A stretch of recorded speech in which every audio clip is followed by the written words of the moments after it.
President Ziaur Rahman সাহেবের আদর্শের সৈনিক হিসেবে পরিচয় দিয়ে যায়।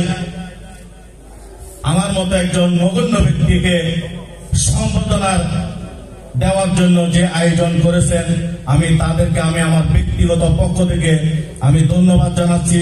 বাংলাদেশ জাতীয়তাবাদী দল ওলামা দলের পক্ষ থেকে আমি অভিনন্দন জানাচ্ছি, মোবারকবাদ জানাচ্ছি। প্রিয় উপস্থিতি, আমি এই এলাকারই সন্তান।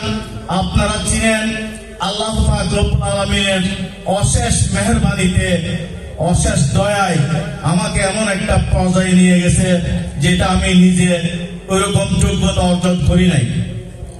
আল্লাহ পাক রব্বুল আলামিন আমাকে কি হিসেবে পছন্দ করেছেন উনিই ভালো জানেন। এমন একটা দায়িত্ব আমাকে অর্পণ করেছেন, যে দায়িত্বটা হচ্ছে বাংলাদেশ জাতীয়তাবাদী ওলামা দল চট্টগ্রাম উত্তর জেলা শাখা আমাকে সদস্য সচিব নির্বাচিত করেছেন। আমি মহান আল্লাহ পাক রব্বুল আলামিনের দরবারে শুকরিয়া আদায় করছি। সেই সাথে আপনারা যারা এখানে উপস্থিত হয়েছেন, আমার মুরব্বী, আপনাদের কাছ থেকে আমি দোয়া প্রার্থী, যাতে আপনারা আমার জন্য দোয়া করেন। যে দায়িত্ব আমার উপর অর্পণ করা হয়েছে, যে সম্মান আমার উপর অর্পণ করা হয়েছে, এই সম্মান যাতে আমি আপনাদের দোয়ায় রক্ষা করতে পারি। প্রিয় উপস্থিতি, একটা কথা বলবো, আমি যখন 5ই আগস্টের পরে এই মাইজভান্ডার দরবার শরীফ আমার এলাকায় আসার পরে আমি এই এলাকার যুব সমাজ, ছাত্র সমাজ, জাতীয়তাবাদী দলের সবাইকে নিয়ে আমি ঐক্যবদ্ধ করার জন্য অনেক চেষ্টা করেছি।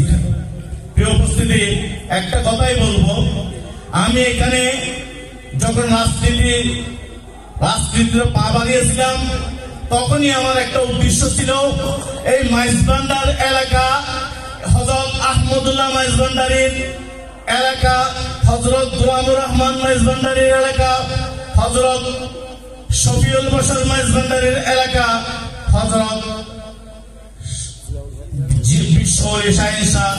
সৈয়দ জিয়াউল হক মাইজভান্ডারি সাহেবের এলাকা। এই এলাকায় আমি কখনো অন্যায়, অত্যাচার, জুলুম, নির্যাতন কখনো সহ্য করিনি। আপনারা জানেন, যারা এখানে মুরব্বী আছেন, যারা এখানে অন্যায় করেছিল, তাদের দাঁত ভাঙ্গা জবাব আমি এই এলাকার যুব সমাজকে নিয়ে দিয়েছিলাম।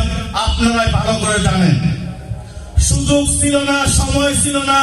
স্বৈরাচারিণী খুনি হাসিনার কারণে আমি এই এলাকা থেকে মিনিমাম 15 বছর আমি এই এলাকায় আপনাদের সাথে বসে উঠা বসা করার সুযোগ পাইনি।